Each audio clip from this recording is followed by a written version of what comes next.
Hi, Cynthia Allen. Great to be back with you after our first session of 5 pillars to turn back pain into back ease.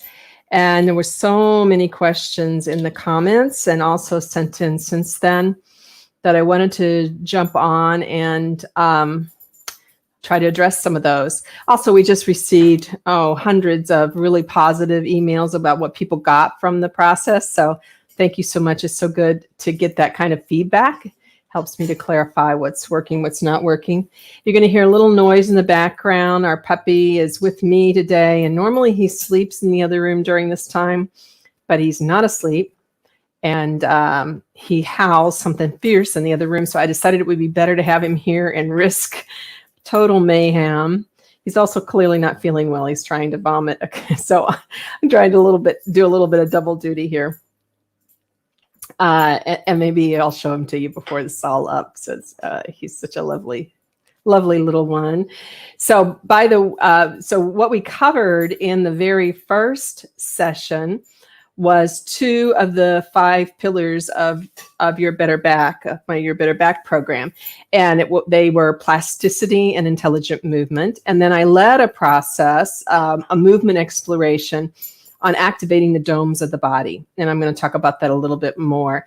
If you did not get to attend that and you still wanted to attend it, you can still register for it at futurelifenow-online.com, better-back-class-2. And I'll make sure that gets put into the comments with this video as well. Also, I do have quite a few questions I can go through, but if you want to ask questions yourself right now, what you want to do is first follow that little comment that says, hey, I'm going to go over and register on StreamYard real quick. It's just a free, very quick, put in your name. And that allows me to see your name and I can address your comment more personally then. Otherwise, if you can make comments, I'll see the comments, but I will not see your name. Okay, so yes, I want to talk a little bit about this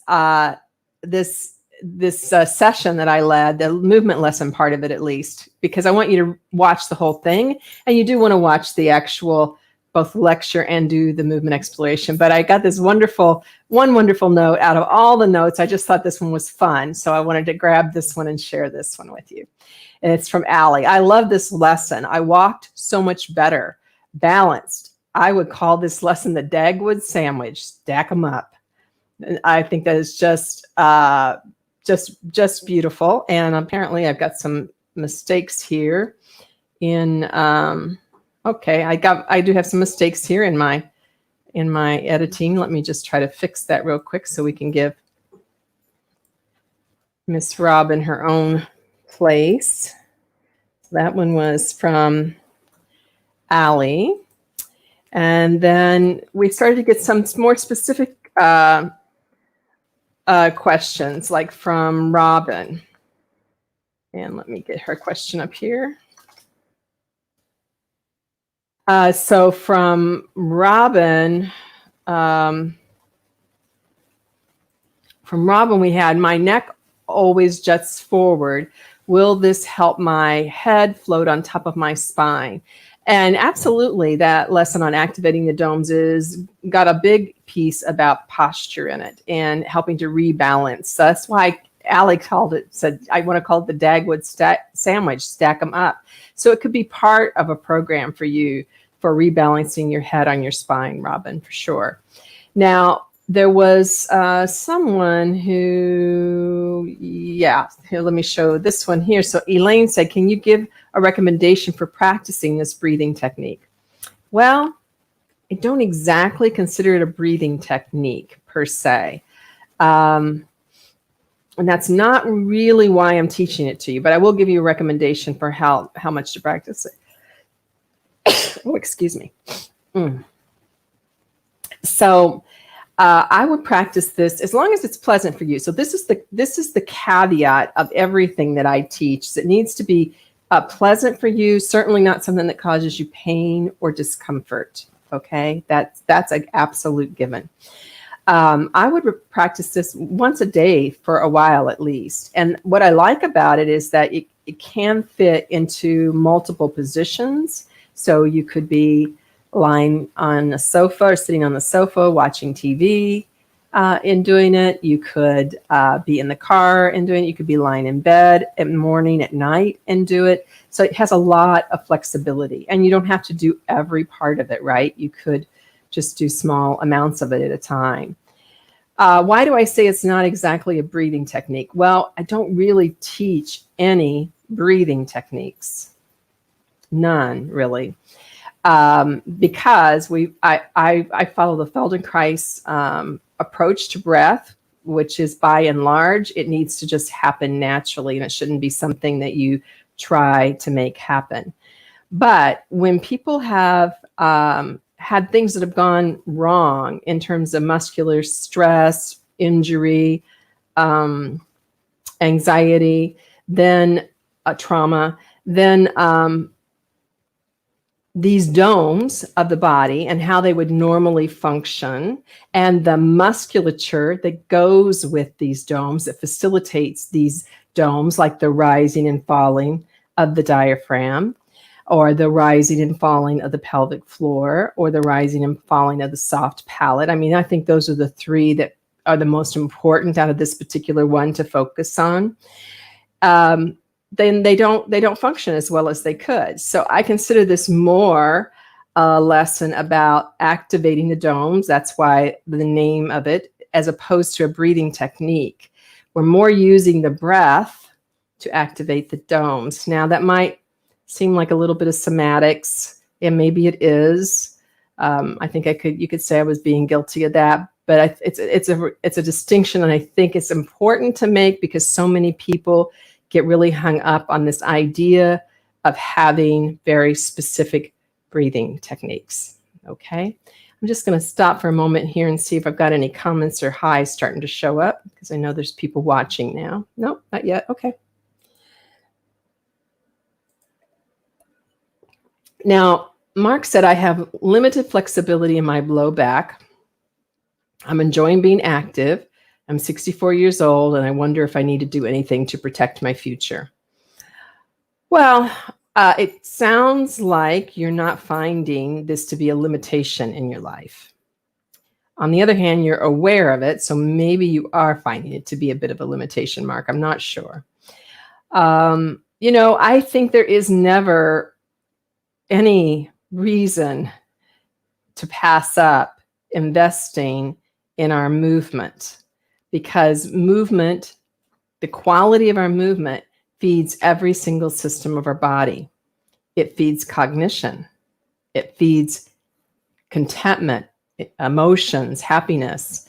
It feeds the actual cardiovascular system. It feeds the lymphatic system. It feeds every system. Movement, every system has to have its own rhythm and movement, but then you also have to have the more global movement of the muscles and joints for these systems to actually get sort of the energy that they need to develop and be their best.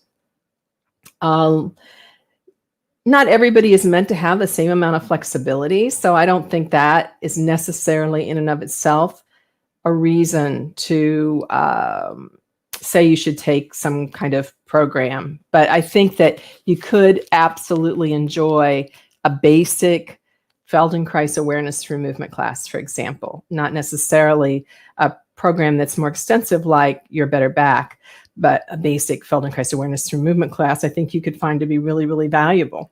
And it wouldn't focus on necessarily developing your low back flexibility, but I bet it happens. I bet it happens. Okay. Okay. Yes. So thank you, Sherry, for commenting and saying saying that you appreciate the information. And wow, you are lucky if you are one of the few people in the world that has never had an episode of back pain. Good for you. And thanks, Kathy White, for saying hi. I appreciate that. Shh, Darby. Shh. I know you hear another dog barking, but it's okay. Now, Bill asked, I've had chronic pain for years from lumbar stenosis and spondylolisthesis. And I wonder if there's anything that can be helped for a problem caused by bone crushing nerves. Well, Bill, this is a great question. So let me say first, I would want to clarify bone crushing nerves and where that statement came from. And if that came from your orthopedist, an orthopedic surgeon, your physician, or if it's your own interpretation of how they've explained problems to you. And there absolutely is such a thing as bone starting to crush or impinge, is usually the word that we like to use. Impinge on the nerves means the nerve doesn't have its ease in slide and glide. I would like to encourage that you would replace that phrase, bone crushing nerves, with something that's just a little less dire sounding. And the reason for that is that we now know that these kinds of phrases that we pick up or create for ourselves or pick up from our healthcare providers and do make a difference. I mean, the studies show they make a difference in people's outcomes and how they experience pain. And the fear of what we're told sometimes people really, healthcare providers really do use these kinds of words, unfortunately. The fear of what we're told actually starts to create its own problem. So the other thing that I would say is that if you have a serious problem with nerve impingement, surgery will usually be recommended. So I don't know if that was recommended for you and you decided not to do it, and that can be totally fine. I'm not saying you should or shouldn't do it. Or if, again, if what they've said is, there's some narrowing there, right? There's some narrowing there in your lumbar. The nerve is getting compromised. And so you usually then start to have problems with things like pain, numbness, tingling, that kind of thing. It could also happen with spondylolisthesis. Okay, so I've laid this background. So here's my experience, Bill. My experience is that despite the MRI findings, almost everyone can get some improvement. So it can be very real that the canal for the nerve is very narrowed. And by teaching you a couple of things, teaching you many things that lead to decreased muscle tone, where there has to be a grasping in order to try to hold your spine in a particular position. So this is a fear-based response by your system, and learning how to bear weight appropriately through your legs and your spine starts to add a level of decompression vertebra by vertebra. Now, it will not reverse stenosis. It might help a lot with a spondylolisthesis, but it will not reverse stenosis. But a little bit of wiggle room for a nerve is a tremendous amount of wiggle room. I would suspect that this amount of wiggle room could not be measured on any basic, certainly not on an MRI, but it is what I have to assume happens, that so many people with spinal stenosis, sometimes very significant versions of spinal stenosis by MRI, have gotten improvement in the program. So I wouldn't want to say you couldn't improve, and I certainly can't guarantee that you can improve, but I think there is a lot of reason for hope there, Hope that's helpful. Okay. Now, Karen asks, boy, I love this question. Is there any surgical procedures done on the spine that are actually minimally invasive?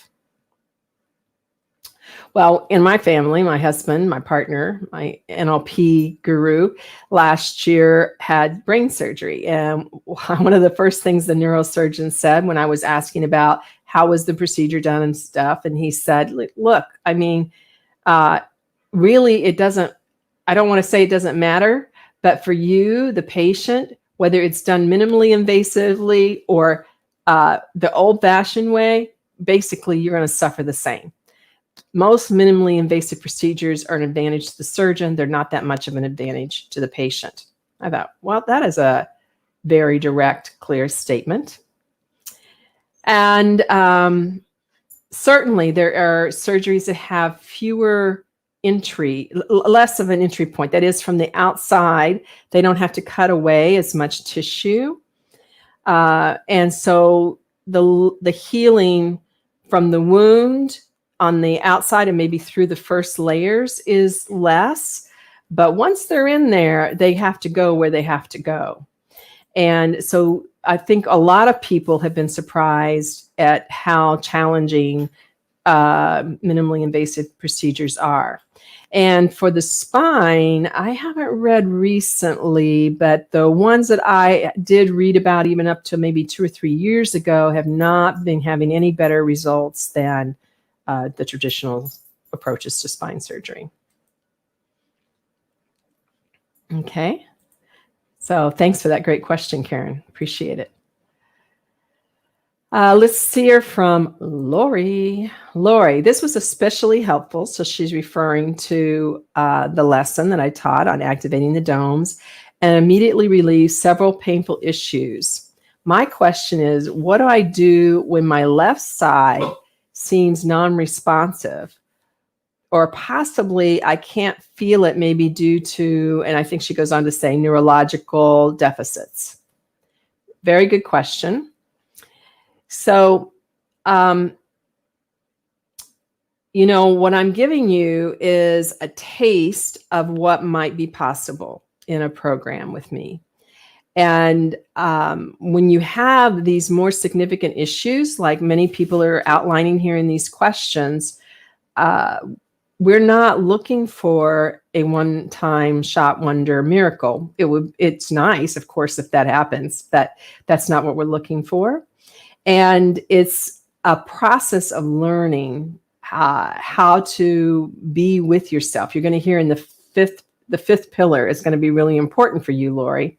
So I hope you hang out to hear that fifth pillar, because we do need to have respect for our own particular situation. Now,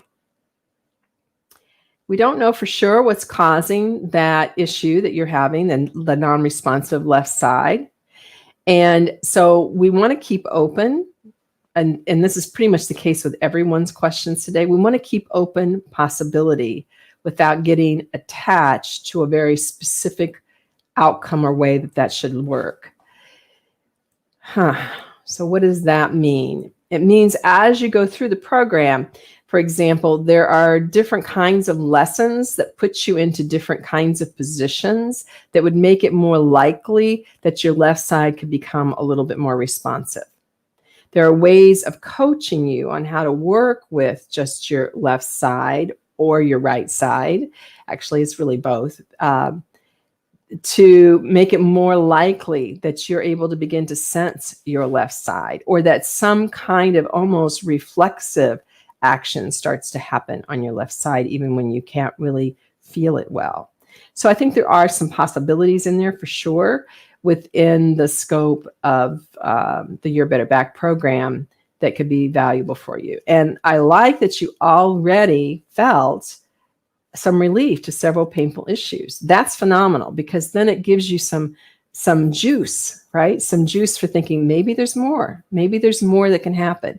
And that is true. Maybe there is more that can happen. For sure, I think if something good happens for you in 1 or 2 sessions, that's a really good sign. That's certainly not going to happen for everybody. Some people are not going to feel something clearly positive until further in. But I'm glad for you that it happened early. Glad for you that it happened early. Thanks, Lori. Jan, asked, I have several flexible screws in my neck. What is the chance of easing the pain that I have? And Jan, I had asked back if you could tell me a little bit more about that. And so you hadn't been able to answer that yet. So this makes my answer a little bit limited. So I don't know if you have, which I've had several clients with, fixation of the spine where the screws have actually come a little bit loose. And so they're wiggly. And that's what you mean by flexible screws. Or if you mean by flexible screws, that it's a particular type of fixation in the cervical. So I'm going to try to answer both of them. So when somebody has had screws that have come loose, that is a little bit more difficult. And oftentimes they don't want to go in and surgically correct it if at all possible. And then they also want you to limit your movement because the screw can come into contact with a nerve or the spinal cord or something pretty significant. And that one, I am going to say, I just don't know if the work would help. There would be a lot of fine. You'd have to work a lot, very, very finely on as you worked through the program. So I don't know. If what you're talking about is a surgical approach that was taken in the fixation of your neck, and they used flexible screws within that process, I think that the chances of easing your pain are very good. Now, my approach to easing pain is multifaceted. It is these 5 pillars. It is a very broad range of different types of movement explorations, each designed to help you grow a little bit more in certain aspects. It includes work with the psychology of pain, which cannot be left out. It cannot be left out because once you've had chronic pain, your psychological state has been altered by the pain. So it has to be part of it. It does not mean we create pain in our head, but it does have to be part of it. So it would be a journey. Again, a journey in possibility. I think the possibility is very good if that's the situation, that you had fixation in the neck and now you have leftover chronic pain from that, as opposed to loose screws. Thanks, Jan. Let's see if there's any good. Good. So, Rachel, what exercises are best from sciatica caused by multiple prolapsed discs? And how do you know they will not make things worse? So true sciatica usually runs down the back of starts around the exit of the nerve around the sciatic notch and runs down the back of the leg. Usually people think that most sciatic pain can be relieved by working with the piriformis muscle. But it certainly sounds like you have a disc problem as well. And I can't give you that because my approach is not actually exercise specific for a problem. There are some movement explorations that are more likely to help certain problems than others, but it's always extremely individualized. So in my program, I think what you find is a way to customize for yourself. You get a kind of large, I don't want to say large smorgasbord, but you get a kind of a smorgasbord, and you'll start to see that certain things for you work really well. Certain things don't work. You just don't notice anything, and some things make it worse.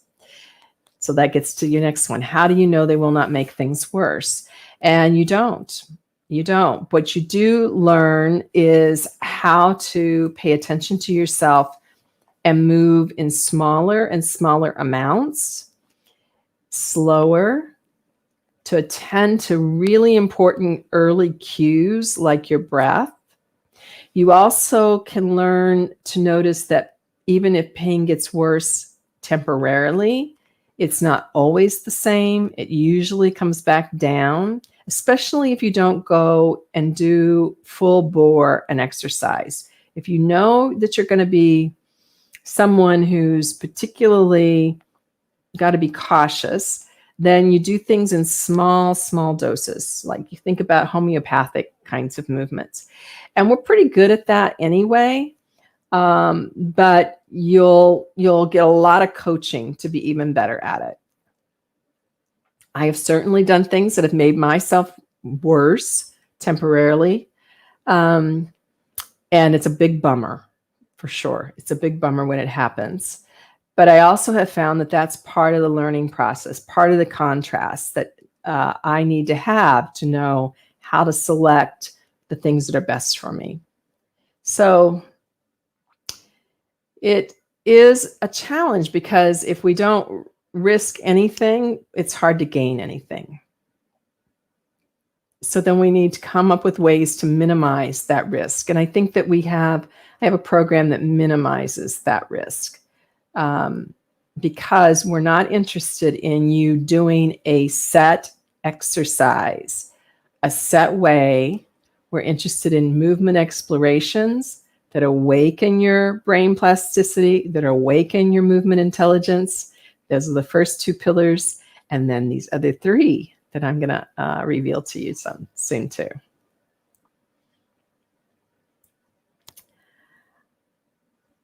Let's take a look from Robin. Robin says, did I get this one already? I think I did this one already. Yep, I did this one already. Okay. Here we have Christina, and Christina's is kind of long, but I'm going to read the whole thing because this is a great, unfortunately, this is a great example of not taking surgery for granted as the answer. So Christina is not alone. I've had a number of people who've come to us that have had 4 or 5 back surgeries, and the type of surgery she had maybe is a little unusual in the people who normally come to me, but but I have had plenty of people who've come for fixing of scoliosis, but I have not seen such a clear failure of it as what she's presenting. So let's hear from Christina. I have had 5 spinal surgeries, developed scoliosis after the 3rd surgery, and then correction of the scoliosis with metal work was the 4th surgery. So basically, she had spinal surgeries to begin with, and then she developed a problem from the surgeries, and now they're trying to fix the problem that the surgeries caused. Okay. Unfortunately, the surgeon did not stretch me enough during the stretch test, and I was bent to my middle and twisted to my right. They managed to turn me facing front, but failed to straighten me. I am still bent. I've been diligent with core exercises for 7 years now, but alas, even that has not helped. Is there anything that you know of that would make me stand up straight and walk tall? Okay, so thank you so much for sharing that with us, Christina. So this whole issue of coming unbent, even without the spinal surgeries or the metal work, as she describes it, the metal work to create the scoliosis that was created by the surgeries, is a difficult one, really, because most of us think of that as totally a muscular issue. And what I learned in the Feldenkrais work and in the Bones for Life work is that it's not only a muscular issue, but it's also a neurological issue. It's an issue of how does your brain calibrate muscle length, contraction, and understand uprightness, right even down into the, or right even up into the balance centers. So where you have middle fixation, I don't know how well that was done, but let's assume, for example, that really one of the reasons why you haven't been able to find your available uprightness, as I believe you went ahead and told me you're actually walking a lot on crutches, or maybe even, I think that was somebody else that was staying in a wheelchair.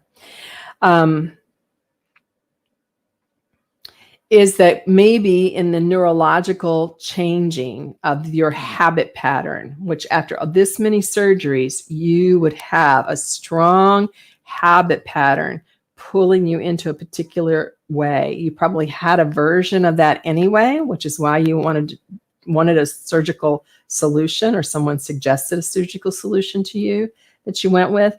But then trauma, injury, difficulty tends to make our habit patterns stronger, not less. Like, I don't know anybody who has trauma and difficulty or injury and says, man, I feel fabulously, loose and free.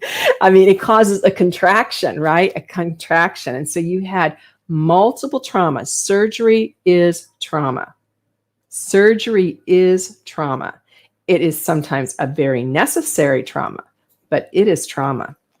So it's quite possible, I think, that you would feel at least some length in a positive direction as you were able to find more easy breathing, more softness in your musculature, because your brain perceives you as being safe.